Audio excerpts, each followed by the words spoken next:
Hi guys, welcome to the channel. My name is Niladri Mukherjee and I'm a regulated Canadian immigration consultant. I practice here in Guelph, Ontario.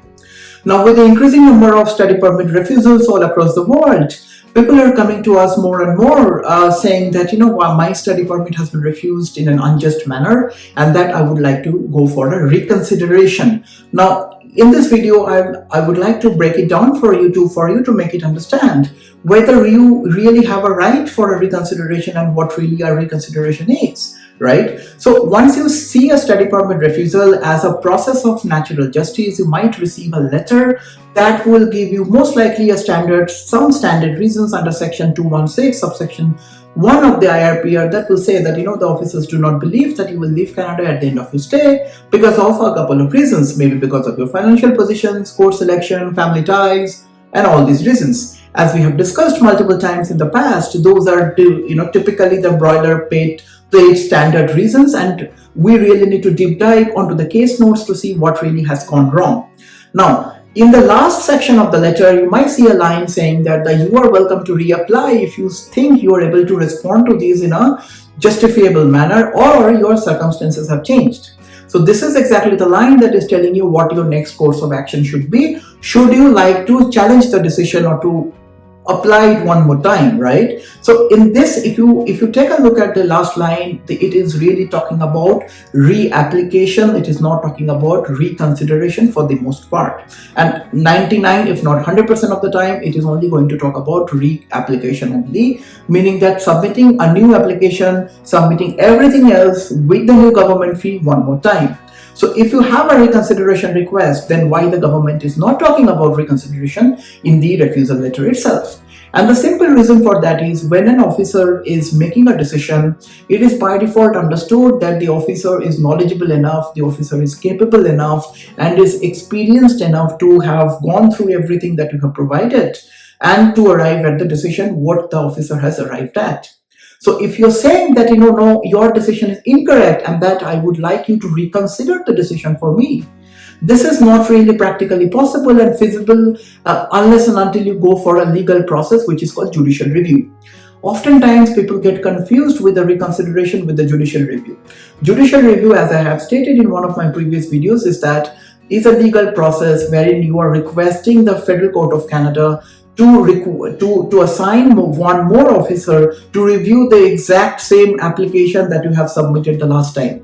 A judicial review, or in your opinion, if you are considering that as a reconsideration, does not give you any further opportunity to attach even a single document or a single additional statement in addition to what you have already submitted. So, should you go for a judicial review? 99% times no, right? Because an officer has already might have thought about everything, might have analyzed everything to arrive at a decision, and it is very unlikely that he will reverse the decision unless and until there has been something drastically incorrect in that decision, which is very, very unlikely, right? So when you talk about literally reconsideration, legally you do not really have a reconsideration right unless and until you go for a judicial review, which is a very expensive, which is very complicated, which is a technical process. So forget the reconsideration part for the most part, right? And consider reapplication if you think something has been done incorrectly. Now, before just reapplying, just responding to those 2-3 officers concerned, it is important for you to understand whether that's a trap for you or whether you should do exactly what the officers have told you. For example, if an officer tells you that, your application has been refused because the officer does not believe that your course selection is correct, most often than not, what people do is that they will select another course and reapply. Is it correct? 90% of the times, no. Why? Because you as a student, you are expected to choose a course and you should know why you are taking this course better than an immigration officer. So if an immigration officer refuses your application saying that your course selection is incorrect, you should ideally reapply with sufficient justification and statement saying that why the course selection is correct rather than just changing the course. Because if you're changing the course, then you are basically saying or implying that, well, you are ready to do what an officer is telling you to do. And if you do that, most likely you will get rejection citing just another reason, right? So this is just an example. This is just one of the many examples to let you know what you can possibly do if your study permit application has been refused.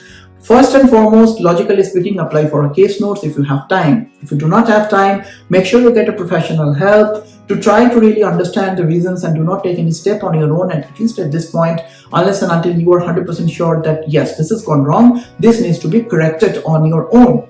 And if you talk about reconsideration, there is no such legal thing in Canadian immigration legislation which is called reconsideration. That is exactly why even the refusal letter does not talk about reconsideration. You can go for a judicial review, which I said that you're requesting the Federal Court of Canada to assign one more immigration officer to review the exact same application. It's expensive, complicated. If you compare a reapplication with a judicial review, a reapplication holds far more chances for you if it is done properly, obviously, as compared to a judicial review, and that there is no such thing called reconsideration. I hope this helps. If you need professional assistance, drop me a line, contact at nuvonation.ca, and I shall be glad to assist. Thank you, and I will see you in the next video, guys. Bye now.